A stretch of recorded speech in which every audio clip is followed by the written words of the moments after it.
بیان کیا جاتا ہے کہ کسی گاؤں میں ایک صاحب کا اپنی بیوی سے جھگڑا ہو گیا۔ ابھی جھگڑا ختم نہیں ہوا تھا کہ اسی اثناء میں ان کے گھر مہمان آ گیا۔ خاوند نے اسے اپنے بیٹھک میں بٹھا دیا اور بیوی سے کہا کہ فلاں رشتہ دار مہمان آیا ہے، اس کے لیے کھانا بنا لو۔ وہ غصے میں تھی، کہنے لگی نہ تمہارے لیے کھانا ہے نہ تمہارے مہمان کے لیے۔ وہ بڑا پریشان ہوا کہ لڑائی تو ہماری اپنی ہے، اگر رشتہ دار کو اس بات کا پتہ چل گیا تو خواہ خاندان میں بات ہوگی، لہذا خاموشی سے آ کر مہمان کے پاس چپ چاپ بیٹھ گیا۔ اتنے میں اسے خیال آ گیا کہ چلو بیوی اگر روٹی نہیں پکاتی تو سامنے والے ہمارے ہمسائے بہت ہی اچھے لوگ ہیں، میں انہیں ایک مہمان کا کھانا پکانے کے لیے کہہ دیتا ہوں۔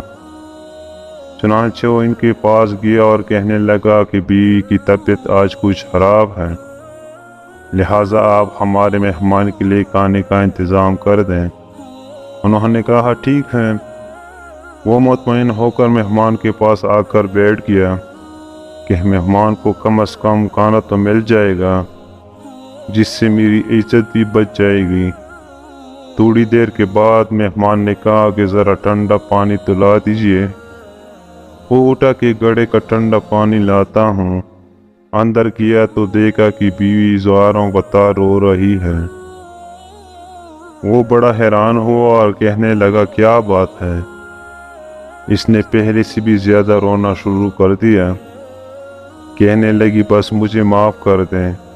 اس کے خاوند نے کہا کہ بتاؤ تو صحیح، اگر تمہارے رونے کی وجہ کیا ہے؟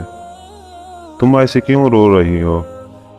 بیوی نے کہا کہ پہلے مجھے معاف کر دے، پھر میں آپ کو اپنی بات سناؤں گی۔ خیر، اس نے کہہ دیا کہ جو لڑائی جھگڑا ہوا ہے میں نے وہ دل سے نکال دیا اور تمہیں معاف کر دیا۔